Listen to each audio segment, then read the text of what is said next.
It's only a kick, a jump, a block. It's only a serve. It's only a tackle, a run. It's only for the fans. After all, it's only pressure. You got this. Adidas.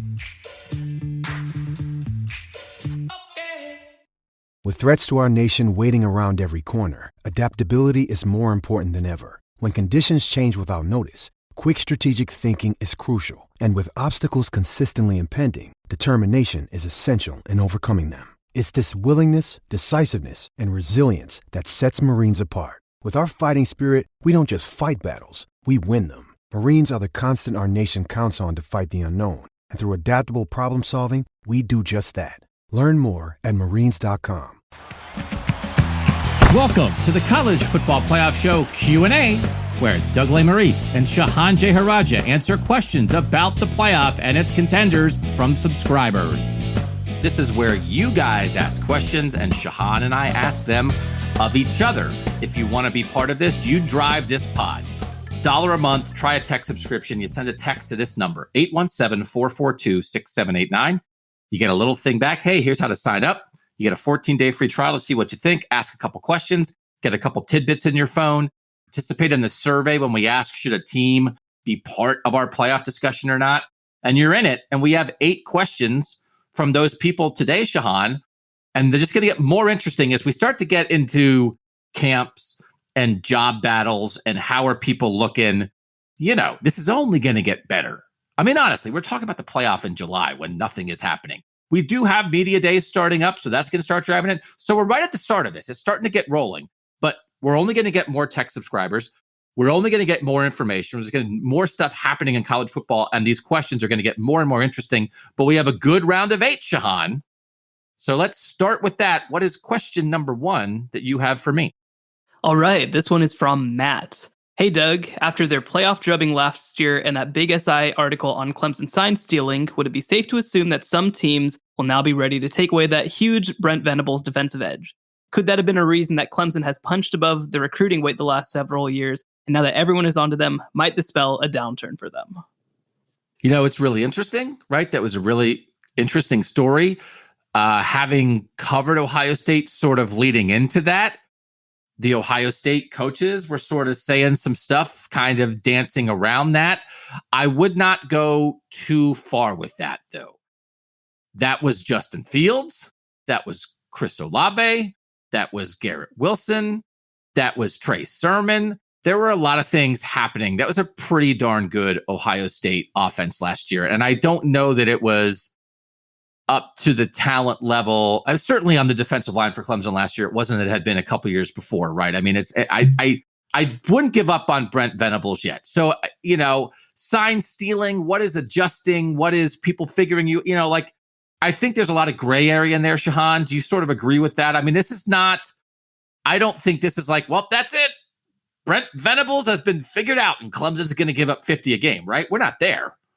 Yeah, I mean, listen, every team in college football is trying their best to get an advantage by any means necessary. And listen, you can point to, whatever stuff is happening, sort of off field for Brent Venables. But a big part of the reason that he's had good defenses before is because he's had Dexter Lawrence play for him and had Isaiah Simmons play for him. So unless they're going to stop, because one thing that's kind of referenced in that is, punching above their recruiting weight. Well, no, they've had good players that they've done a great job of developing. Now, certainly Brent Venables, like any defensive coordinator, needs to find a way to stay ahead of the curve, right? And the football's moving in an offense direction, but no, I don't think that Clemson has been figured out by any means. There is a fine line between continuity and staleness, I think. I don't think Clemson's there with Brent Venables. I think him staying and waiting for the perfect head coaching job, kind of like Kirby Smart did for a long time at Alabama, to wait out that Georgia job. You're not going to leave unless it's a top 10 head coaching job.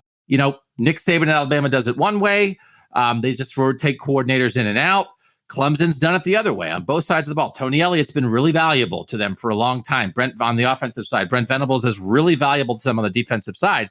If you come back, when Brent Venables leaves, if we want to start asking questions about what does that mean for the Dabo dynasty at Clemson, that's a very reasonable question. But as long as he's there, they have something that most places don't. And so I think that's real. You can recruit to a style of defense. I think when they go out and recruit, that continuity is a selling point. They've sort of built a family atmosphere. They know how that defense wants to play. And there's a pretty good loop right now. And they did, in the beginning, they did it without top 10 recruiting classes. And now they started recruiting even better talent to that defense. So I don't think that's it. I think that was Justin Fields being Justin Fields, a lot of it. I don't think that was Brent Venables getting figured out. But I was going to say, I hate that, Shahan, when it's like, we have an opinion, but who knows? We could be wrong. By the way, time will tell is my thing. When people say only time will tell, I always say, like, you mean the passage of time? You mean in the future, like when time passes and the thing happens, then we'll figure it out? That's called existence. You don't know what's going to happen, then the thing happens. Go. Every sports story I've read in my life that the ending is like, only time will tell. It's like, oh, you mean the world as life as we know it functions, that we don't know what the future is, and then the future becomes the present and the present becomes the past, and that's your analysis? So I almost caught myself saying I would never say only time will tell, because if I say time will tell, I'm done. I'm firing myself as a podcaster and sports writer. But I almost said, like, hey, you never know, but that's not the point. Nobody knows anything. Our opinion is Brent Venables has not been figured out. Stop. End point. There's no but at the end of that. Speaking of the passage of time, let's move on to number 2. Doug, now Doug's like in a time-space continuum, talking about how time itself works. Doug, it's a sports podcast. Shut your hole. College football playoff committee member Neil deGrasse Tyson. All right, this one for Shahan is from Elijah Hicks in Wilmington, Delaware. What is the next case for a conference champ to miss the playoffs and a non-champion from the same conference to make the playoffs, like Ohio State did in 2016? That's the only time we've seen it, Shahan. Ohio State lost the head-to-head to Penn State, but Penn State had 2 losses that year. Ohio State only had 1. Penn State goes and wins the Big Ten title.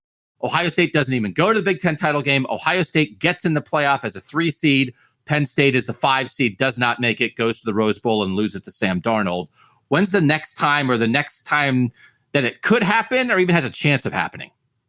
I think that certainly you have to look at the SEC. And I think that the 2 things that I'll mention is there's those programs with the credibility, right? Alabama, Ohio State, Clemson, Oklahoma to some extent.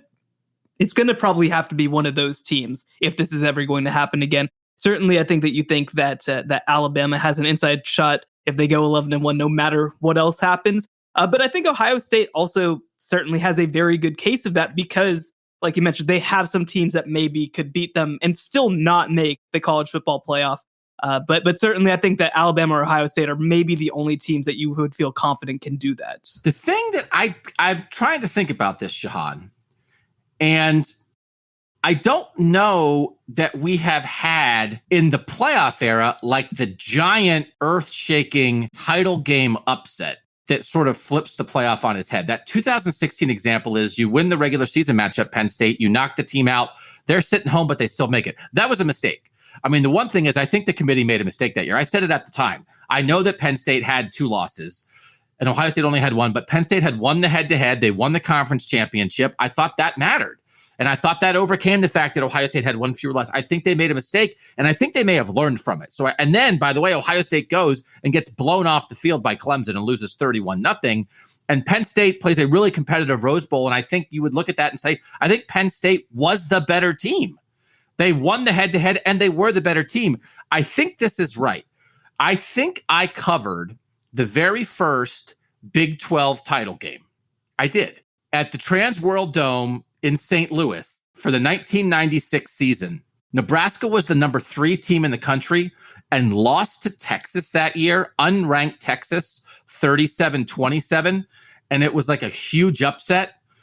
And if you have, we haven't had that, right? We haven't had that, like an unranked team. Like if Ohio State goes to the Big Ten title game and loses to the team that's like 19th in the country. And then all of a sudden, that's where it would happen, Shahan.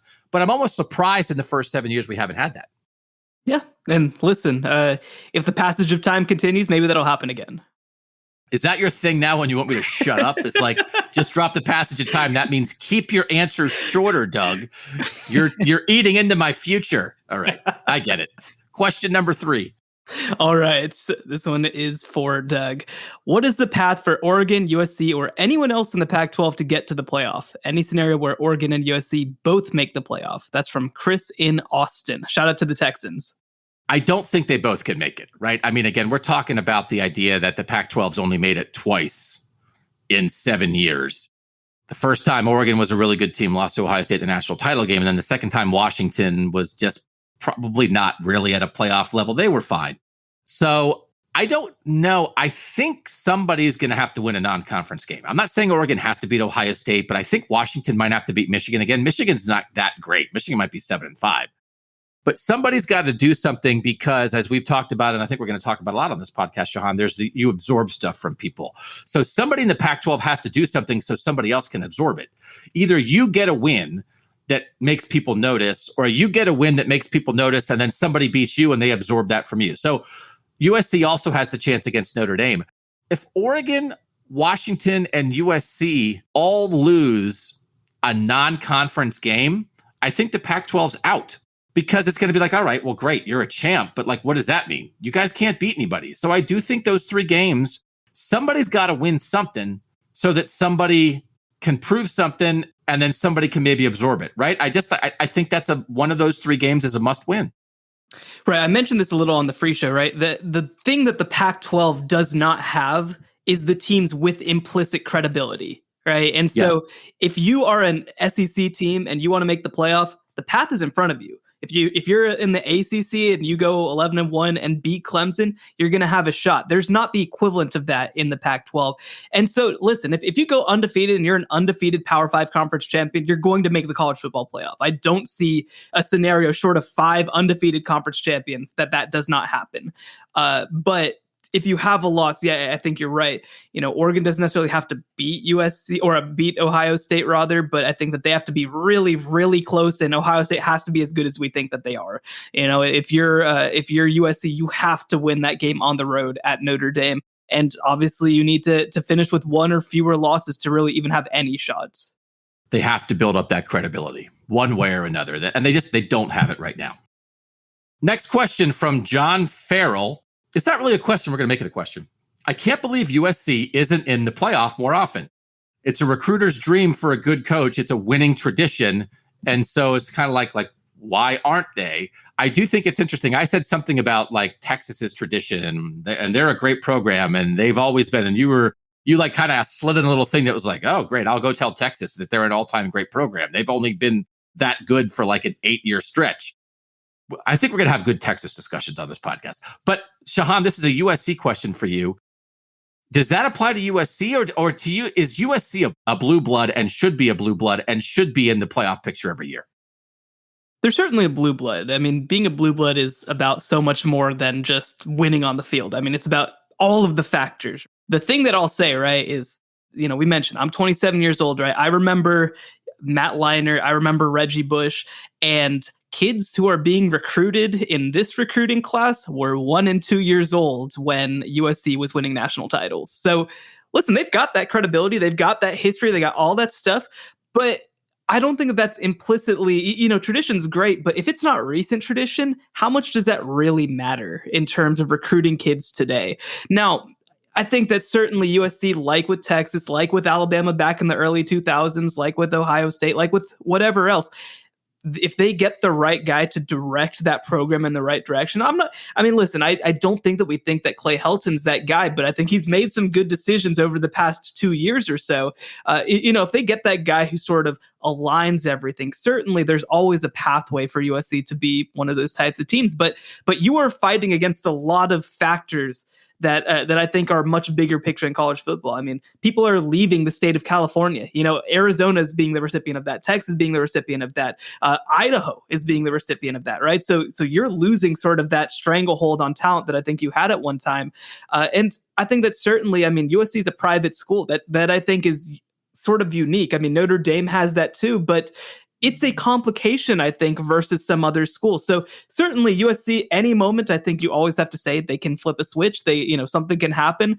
But we said that about Alabama for decades before Nick Saban finally got there. We said that about Texas before Mac Brown finally got there. We've said that about Nebraska at this point. We've said that about Michigan. This is not a unique situation that you don't have that alignment between coaches, players, administration, boosters.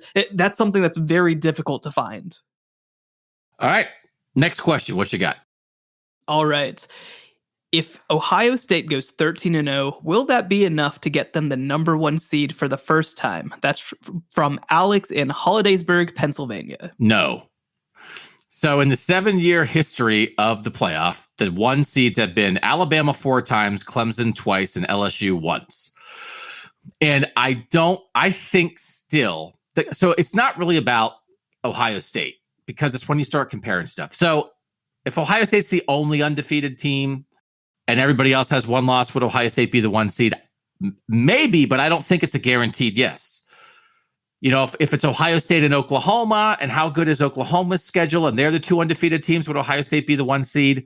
Maybe, but I don't think it's a guaranteed yes. I still think the SEC has such juice and that you can find good losses there. I just don't know if the rest of the Big Ten right now is still good enough for an Ohio State 13-0 to be worthy of the number 1 seed in the eyes of the committee. They don't play Wisconsin. They don't play Iowa. They don't play Northwestern, who might be the 3 best teams in the West. How good are Penn State and Michigan and Indiana really going to be? If you're undefeated, but those are your wins, and you win 1 win in the Big Ten championship game, how good is Oregon? If Oregon's the Pac-12 champ, that helps. But I still just think there's a scenario where it might have to be only if they're the only undefeated team. Somebody bites Oklahoma, Clemson loses to Georgia, the SEC kind of all beats each other up, and they're the only undefeated team. Then, but still, I'm only a maybe, because I still could see a scenario where a 12-1 Georgia or a 12-1 Alabama, whoever the SEC, or a Texas A&M or an LSU, whoever that SEC champ is with 1 loss, is going to still maybe have 2 or 3 wins that are better than Ohio State's best win. And I think the committee will look at that. We saw that with Florida State in the very first playoff. They were undefeated and they were the 3 seed. So I do think that's a good thing about the committee. It's not only a record. And I just don't know if the Big Ten is good enough right now to make anybody in that conference a 1 seed. Yeah, I think that I'll push back a little bit. One, because I think that Ohio State has one of the clearest paths to 13-0. And I think that, Oklahoma would probably be that other team. I certainly think that unless Oklahoma's tremendously dominant, Ohio State would be a higher priority 1 seed over Oklahoma if both were 13-0. And because the thing is too, right, if you go 13-0, you are assuming, of course, beating all the teams on your schedule. You're also assuming playing a team from the West that's probably top 15-ish. You're assuming, obviously, beating Oregon, who I think is going to be at least a top 25 team.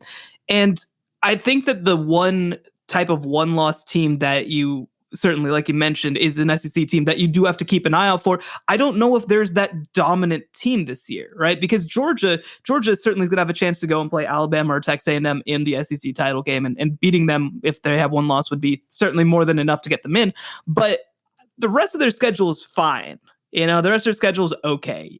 Alabama, certainly, if they're a 1-loss team, I think they'll have priority. Texas A&M, I think that's the same sort of question, right? Where Texas A&M versus Ohio State, does the committee give more credibility to what Ohio State has done long term? Because I think that's been something that we've seen. So there's a path. I don't think that it's a lock by any means, but I think that Ohio State, with the mix of how hard everybody else's path is versus priority, probably over, I think, Oklahoma and Clemson, if both of those teams are 13-0. I think there's a chance. I just think about that Texas A&M Alabama winner. So the winner of that game, if the winner of that game goes undefeated, they're the 1 seed. So that's a given. Yes. So now, okay, so then Ohio State, if the winner of that game goes undefeated, Ohio State can't be the 1 seed. Okay, so then what has to happen? Okay, so the winner of that game has to lose another game. But then you're still going to be the SEC champ. So you're either going to have like 1-loss Georgia as an SEC champ, or a 1-loss winner of that game who then lost to LSU or lost to Ole Miss or something else, right? But then say Texas A&M beats Alabama, loses to LSU, but then beats Georgia. So Texas A&M is going to be 12-1 with wins over Georgia and Alabama, and Ohio State's going to be 13-0. I think Texas A&M would be the 1 seed. right? So that's like, or if Alabama does it to Texas A&M, like, right? I think there's enough. What's the word you keep using? I lose words sometimes. It's the credibility. There's so much credibility that there's multiple teams in the SEC that are going in with credibility, and somebody has to win those games. I just think that might trump whatever a 13-0 Ohio State looks like. Well, and not to get to the weeds, though, right? Because I think that you certainly do have to ask then if Alabama loses to Texas A&M, are we assuming that they're 11-1, right? I mean, maybe this is sort of the year that Alabama goes 10-2, or God forbid 9-3, right? So I think that all matters too. I think that's a good point. All right, we'll do some more questions from our tech subscribers. Again, if you guys want to be part of it. I know sometimes I think people are like, stop at the phone number. It's $1. I don't know what else to do. I would like try to just send it to you telepathically, but my brain doesn't work that way. 817-442-6789. Send a text. You get to ask us questions. We'll be back on the College Football Playoff Show. All right, Shahan, when we did a little ad for this show, one of the things that I said is we're not going to talk about name, image, and likeness because I don't find it to be that interesting. Good luck to everybody. Yeah. But sometimes name, image, and likeness matters for the playoff. So that is the window. And that is what this question is about. It's from Christopher O'Connor. What are your top 5 teams that aren't blue bloods who will benefit the most from name, image, and likeness? Could anyone in football become what Gonzaga has become in basketball? And that matters because if you think there is a team like that, then all of a sudden they're going to be in the playoff mix. What's your answer? Sure. So I think that what you're looking for, I'm not going to list the top 5. Whatever, we can do that some other time. But what you're looking for, I think, for the teams that will benefit the most from it are teams that are the biggest show in town, where you're not competing with pro sports, where you're not competing with even other college sports. And so, one team that kind of came to mind pretty quickly for me was Iowa, actually. Iowa, you are competing with Iowa State, certainly, but this is a program that, they are the biggest show in town. There's a culture around this program in the state of Iowa. There's a culture, specifically, one thing that we've seen is around the offensive linemen in the state of Iowa, right? We've already seen them get some ads, which has been pretty cool. And in a similar vein, I think Arkansas, right? Like these are teams that this is the pro sport in town. I mean, both of us live in pro sports towns. It's difficult. If you're TCU right now, well, you're competing with the Cowboys, right? If you're whoever else, you're competing with, if you're the University of Houston, you're competing with the Texans. That's difficult. I think that with Iowa and with Arkansas, those are 2 teams that jump out to me. Not necessarily as teams that are going to jump into the playoff mix by any means, but teams that I think could potentially have some big windfalls just because, again, they are the biggest show in town. When I talked about name, image, likeness before it happened, I was much more keyed in on the teams in bigger cities, like the University of Minnesota. I thought, hey, like Minneapolis is, compared to East Lansing or West Lafayette or Iowa City, it's a much bigger city. But to that point, as you said, you're competing with the Vikings and the North Stars, not the North Stars. Again, every now and then I'm just going to say stuff from 1980. I can't help it. That's what I do. Again, Mike Schmidt and the Minnesota North Stars. That's what we're talking about this week. That's why our audience is just exploding. Hey, teenagers, do you want to listen to a podcast with a guy who talks about the Minnesota North Stars? Ay. So the Timberwolves, the Vikings, the Twins, right? I mean, it is like no matter what Minnesota football is, it's like the 5th thing in town. So I may have misread that because I was just like, man, that's going to be big. Like, where would you rather go? Who's going to have more opportunities, West Lafayette or Minneapolis? And actually, it might be West Lafayette. So I'll be curious. I still have a hard time. It's like, great. Yes, those guys can get endorsements. I still don't know that it's going to fundamentally change the status of a program. And all of a sudden, Iowa just really wasn't going to be a playoff contender. I mean, they were in 15. They were in the Big Ten championship game. They finished as the 5 after they lost to Michigan State. They almost made it. So like once every 10 years, I think Iowa can be a real playoff contender. I have a hard time. I think Iowa and Arkansas are great answers, and I just think it's also possible the answer is nobody. I might be wrong. Yeah, and well, listen, I will. I think people will come to learn that I will be the Group of Five champion on this show. I think that UCF is a really interesting one because you've got a former SEC head coach there. You've got a program with a history of success in the last 5 years. Orlando is not currently a football market, and something that people don't understand is that UCF is the fastest growing school in America. So I think that there's going to be some opportunities there. Again, that doesn't mean that they're going to be better in Alabama tomorrow, but I think that there are going to be some opportunities where if you are a kid choosing between inserts, borderline. If you're picking between South Carolina and UCF, I think it's a legitimate question. I mean, if I was a recruit, if the UCF guys could get some Disney World endorsements, and I was like, hey, I'm sponsored by Goofy, like that would be a draw for me. But I'm like a long snapper. What would I be? Like so I don't know. I don't know that the NIL is like, let's get the Doug Maurice type of recruits. Just the guys like the Lopez brothers in the NBA. They love Disney World. So if there are maybe once a year, there's a recruit who loves Disney World. That's a great opportunity for UCF. Sure. Well, let's move on. This is from John in Guelph, Ontario. Hey, how about that? We are international. If you were told this year's Heisman winner was either going to be Stroud from OSU or DJ from Clemson, who would you bet on? Obviously taking things into account like weapons and offensive line. If you told me that Stroud is going to be a Heisman finalist, I'm going to tell you that I think Ohio State's going to win the national title, because that means that everything on that offensive side of the ball, because they have everything else in place. The only possible question is the quarterback. And if he's a Heisman finalist, then they're rolling. Then CJ Stroud stepped in and got it done. But I also think it might be hard. I have a little harder time with that, because that means probably then Chris Olave or Garrett Wilson are having a huge year. They have more hype coming in. So are they the Heisman finalist? Or are we in a situation where it's like Alabama last year, where you have the receiver and the quarterback of the Heisman finalists? So my answer has to be DJ, because I do think if Clemson is Clemson, I think he's the guy. I don't know that Justin Ross going in is thought of as the same way that Olave or Wilson are. So I think if Clemson is contending for the national title, I think he will be a Heisman finalist. And he got enough experience last year that what he did at Notre Dame, it didn't look too big for him. CJ Stroud has not thrown a pass in his college football career. That's nobody's fault. Trevor Lawrence got COVID. DJ had to play. Justin Fields was fine. CJ Stroud didn't have to play. So that's just how it works. But my answer has to be DJ in that situation, because I think he's a little more prepped for it. And I think he's Clemson's guy. So the one counter argument that I'll say is that for DJ, one, he has to be better than Trevor Lawrence, most likely, to win the Heisman Trophy. And that is a huge ask. Same deal with CJ Stroud, with Justin Fields as well. I mean, that's tremendous. I mean, these are the best quarterbacks maybe, in the history of the programs, both of them. But the one thing that I will say is that if DJ has a big year, I think that there's a more obvious receiver candidate. Now, Olave and Wilson are the two best receivers arguably in the country, but they might split votes. I think that is one thing that's going to be interesting. And that's also probably why I'd have a hard time seeing an Ohio State player winning it at all, is because there are three guys who are going to be right there in that conversation. And then certainly, the running back as well.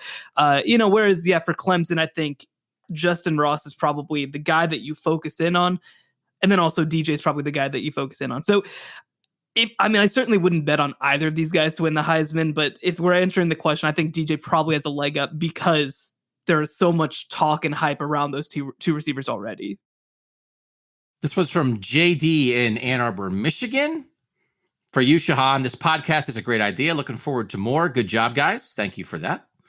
If Georgia beats Clemson and Charlotte, I keep hearing you and others talk about how Clemson is not eliminated, but with their weak ACC schedule, that seems hard to buy. I'm guessing if Clemson loses that game, they have no way to prove themselves again, and that opens the door for other teams out west or a second SEC team. It is an interesting conversation.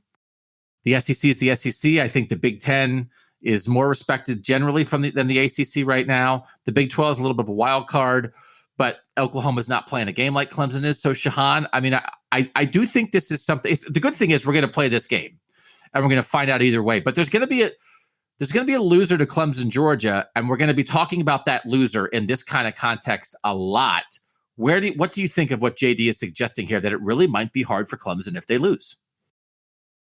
they'll certainly be behind the 8 ball. I think that's certainly the case. But the thing with Clemson is that Alabama is that team that has all the credibility in the world. And I think Clemson is right there with them, right? Just maybe half a step behind. And so if they go through and are dominant the rest of the year, I think that the committee will forgive them for what happens early in the year in a way that if it's if this was in the ACC title game that they lose to Georgia, for example, obviously, in a hypothetical world, I think it's treated differently. But week one, I mean, we've seen the committee forgive early season losses. Now, if Clemson gets blown out by Georgia, then this conversation's over. Clemson is out. Georgia has the upper hand. And if Georgia underperforms, then that still means that Clemson underperformed against the team that underperformed. So there certainly is a way that this could be a clear elimination game.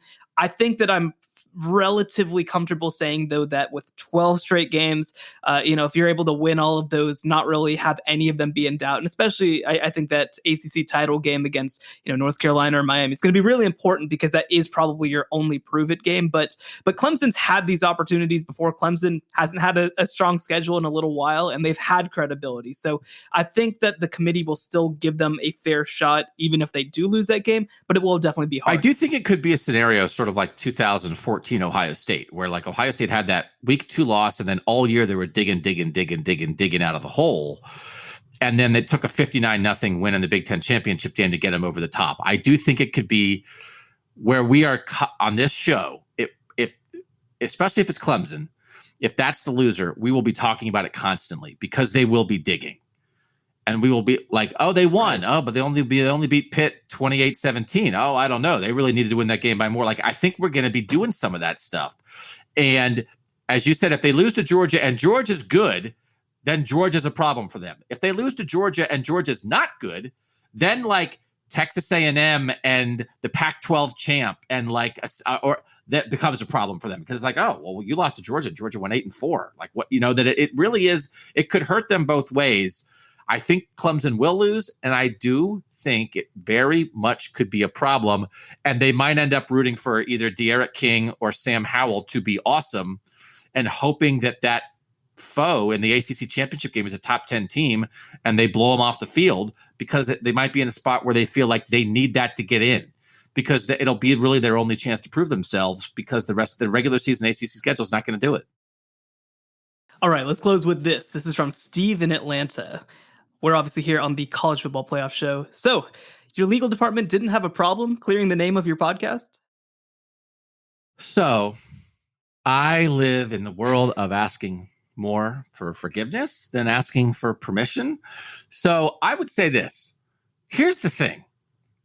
What are you supposed to call the College Football Playoff other than the College Football Playoff? You know how like when they have the commercials like for the Super Bowl and you can tell the big game. It's like, oh, that company didn't pay to be an official Super Bowl sponsor. So, but the Super Bowl's a name. Like, I guess we could call ourselves the formerly amateur, not really amateur pigskin postseason show. But like they named their thing the name of the thing. It's like if you named a game. Like what else? Like, I don't know. It's like we're just trying to get people to understand like what our discussion is about. So I would say it's just because it's a headline that we have a capital C, a capital F, and a capital P. But I think really the vibe of the show is lowercase c, lowercase f, lowercase p. We're not uppercasing anybody. We're lowercase. And if maybe we'll just change it to that. Lowercase. Not even the. Maybe it's not the. Maybe it's just College Football Playoff Show. Not the College Football Playoff, the College Football Playoff. I mean, it just, right? It's not a brand. It's just a thing that it is because I don't know what else to call it. Well, I mean, I know that you guys up there in Ohio, you guys are very particular about when to use the and when not to use the. But listen, for me, if there are any lawyers willing to work pro bono, I might need some help preparing for the deposition. I am a contractor. I am not, whatever part of this. This is me legally separating myself, but financially still intertwining myself. There are some documents where your name is the only name on the document, and I left myself off there. That, like, you think you're being a contractor, you think that's the way you get off. We're letting you. We're putting everything on you. You are both an amazing co-host and the fall guy, Shahan Jeharaja. So fair. I think we're okay. I mean, we're not, we're not trying. We're small. Now, if we become huge, then I don't know. But I think we're okay for now. They looked into it. We're not being blasé about it. Well, we're blasé about some things. Shahan and I are, but we do have lawyers, and I think we're okay. And if we have to change the name, we'll make a big to-do about it. So can't we all just get along is the main. And I think in the end, Shahan, only time will tell about whether we get sued or not. So we'll see. All right. Those are our questions for this week. Thanks to everybody who sent those along. Again, we just would love to have you involved. If you're hearing this in your ears, take $1 out of your wallet, send a text to 817-442-6789, and then ask us a question. Thanks to everyone who's a part of it. I am at Big Ten Media Days this week. So then next week we can talk a little bit about that. Then we can get into a little bit more about what Shahan did at Big 12 Media Days. I don't know who's going to be next, Shahan, but Iowa State from the Big 12, I think would be a candidate. And I think, what you learned and heard about Iowa State at Big 12 Media Days would certainly inform that. So I think it might be time to get to the Cyclones sooner rather than later. Let's do it. Looking forward to it. All right. For Shahan, I'm Doug.